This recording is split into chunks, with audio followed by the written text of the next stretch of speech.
ನೀರಿನ ಅಭಾವ ಸೃಷ್ಟಿಯಾಗುವಂತಹ ಆತಂಕ ಕರ್ನಾಟಕದಲ್ಲಿದೆ. ಈ ಸಂದರ್ಭದಲ್ಲಿ ಕಾವೇರಿ ನೀರನ್ನ ತಮಿಳುನಾಡಿಗೆ ಬಿಡಬೇಕು ಅನ್ನುವಂತಹ ಸೂಚನೆ ದೊಡ್ಡ ಮಟ್ಟದ ಹೋರಾಟಕ್ಕೂ ಕೂಡ ಕಾರಣವಾಗ್ತಾ ಇದೆ. ಜೀವಜಲಕ್ಕಾಗಿ ನಡೀತಾ ಇರುವಂತಹ ಹೋರಾಟ ಇದು. ರಾಷ್ಟ್ರ ಮಟ್ಟದಲ್ಲಿ ಹೋರಾಟಕ್ಕಿಳಿದಿದ್ದಾರೆ ಕನ್ನಡ ರಕ್ಷಣಾ ವೇದಿಕೆ.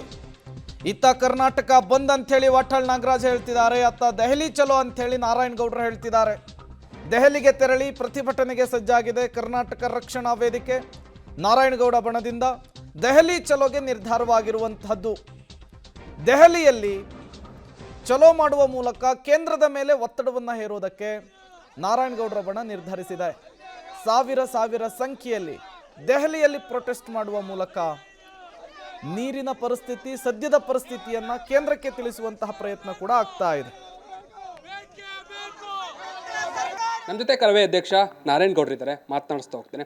ತಮ್ಮ ಹೋರಾಟ ಹೇಗೆ, ಏನಾದರೂ ಚಿಂತನೆಗಳಾಗಿದೆಯಾ, ಏನು ಮಾಡಬೇಕು ಅಂದ್ಕೊಂಡಿದ್ದೀರಿ? ನಾನು ನಮ್ಮ ಕೆಲವು ಮುಖಂಡರ ಜೊತೆಯಲ್ಲಿ ಮಾತಾಡುವಾಗ ಹಿಂದೆ 2006ರಲ್ಲಿ ನಾನು ಸುಮಾರು 10,000 ಜನ ಕರ್ಕೊಂಡು ಕರ್ನಾಟಕದ ಕಾವೇರಿಯ ಏನು ಐತೀರ್ಪು ವಿಚಾರದಲ್ಲಿ ನಮಗೆ ಅನ್ಯಾಯ ಆದಾಗ ನಾನು 16,000 ಜನ ಕರ್ಕೊಂಡೋಗು ಡೆಲ್ಲಿಯಲ್ಲಿ ರಾಷ್ಟ್ರದ ರಾಜಧಾನಿಯ ಬೀದಿಗಳಲ್ಲಿ ಒಂದು ದೊಡ್ಡ ರ್ಯಾಲಿ ಮುಖಾಂತರ ಅವತ್ತು ಮನಮೋಹನ್ ಸಿಂಗ್ ಅವರು ಪ್ರಧಾನಮಂತ್ರಿಗಳಿದ್ದರು, ಭೇಟಿ ಮಾಡಿ ನಮ್ಮ ಆಸ್ಕರ್ ಫರ್ನಾಂಡಿಸ್ ಇದ್ದರು, ಅವ್ರ ಮುಖಾಂತರ ಎಲ್ಲ ಒಂದು ನಿಯೋಗ ಕೂತ್ಕೊಂಡು ಭೇಟಿ ಮಾಡಿ ಮಾತಾಡಿ ಅವತ್ತು ತಾತ್ಕಾಲಿಕವಾಗಿ ಮನಮೋಹನ್ ಸಿಂಗ್ ಅವರು ಅವರ ಆದೇಶದ ಮೇರೆಗೆ ಆ ತೀರ್ಪನ್ನು ತಡೆ ಹಿಡಿಯುವಂಥ ಕೆಲಸ ಆಗಿತ್ತು.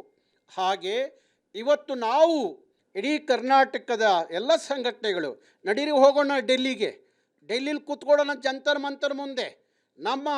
ನಮ್ಮ ನೋವೇನು, ನಮ್ಮ ಪರಿಸ್ಥಿತಿ ಏನು, ನಮ್ಮ ವ್ಯವಸ್ಥೆಯನ್ನು ಅವ್ರಿಗೆ ಅರ್ಥ ಮಾಡಿಕೊಡೋ ಕೆಲಸವನ್ನು ರಾಷ್ಟ್ರದ ರಾಜಧಾನಿ ನಮಗೆ ಅನ್ಯಾಯ ಆದರೆ ರಾಷ್ಟ್ರದ ರಾಜಧಾನಿಗೆ ಬಂದು ಕೇಳೋ ತಾಕತ್ತು ಕನ್ನಡಿಗರಿಗಿದೆ ಅನ್ನೋದು ಅರ್ಥ ಮಾಡಿಸೋ ಕೆಲಸವನ್ನು ನಾವು ಮಾಡಬೇಕಾಗಿದೆ.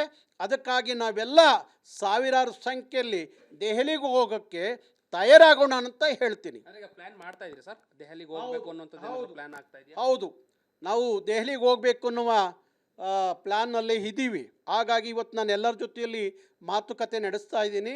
ಹಾಗಾಗಿ ಇವತ್ತು ನಮ್ಮ ರಾಜ್ಯದಲ್ಲಿ ನಾವು ಇವತ್ತು ಕೆಲವು ಸಂಘಟನೆಗಳು ಕರೆ ಕೊಡ್ತಿದ್ದಾರೆ, ಕರ್ನಾಟಕ ಬಂದ್ಗೆ ಕರೆ ಕೊಡ್ತಿದ್ದಾರೆ.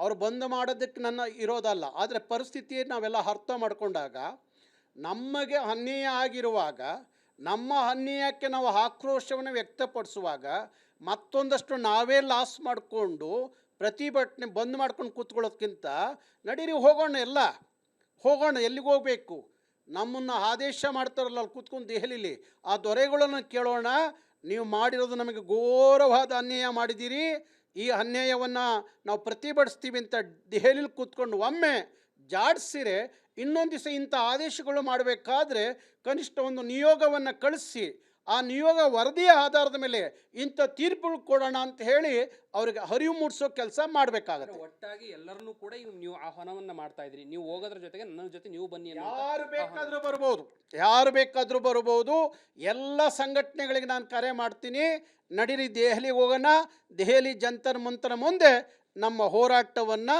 ಸಲ್ಲಿಸೋಣ. ಈಗ ಸಂಬಂಧಪಟ್ಟಂತೆ ಸಭೆ ಏನಾದರೂ ಮಾಡ್ತಾ ಇದ್ರೆ ಶೀಘ್ರದಲ್ಲಿ ನಾಳೆ ನಾಡಿದ್ದೇನಾದರೂ ಸಭೆ ಆಗುತ್ತಾ? ಹೇಗೆ? ಮಾಡ್ತೀನಿ ನಾಳೆ ನಾಡಿದ್ರಲ್ಲಿ ಅದ್ರ ಬಗ್ಗೆ ಎಲ್ಲರ ಜೊತೆಲಿ ಮಾತಾಡ್ಕೊಂಡು ಒಂದು ಸಭೆ ಕರೆದು ಮಾತಾಡ್ತೀನಿ. ಒಂದು ದೊಡ್ಡ ಮಟ್ಟದ ರಾಷ್ಟ್ರ ಮಟ್ಟದಲ್ಲೇ ಇದರ ವಿಚಾರ ಚರ್ಚೆ ಆಗಬೇಕು ಅನ್ನುವಂಥದ್ದು. ರಾಷ್ಟ್ರ ಮಟ್ಟದಲ್ಲೇ ಚರ್ಚೆ ಆಗಬೇಕು. ಯಾಕೆಂದರೆ ಪ್ರತಿ ಸಂದರ್ಭದಲ್ಲಿ ನಮಗೆ ಆದೇಶ ಮಾಡೋರು ಯಾರು? ಇಲ್ಲ ತಮಿಳ್ನಾಡಲ್ಲ, ಇಲ್ಲ ಕರ್ನಾಟಕದಲ್ಲಿ ಕೂತ್ಕೊಂಡಲ್ಲ, ದೆಹಲಿ ಕೂತ್ಕೊಂಡು ಆದೇಶ ಮಾಡ್ತಾರೆ.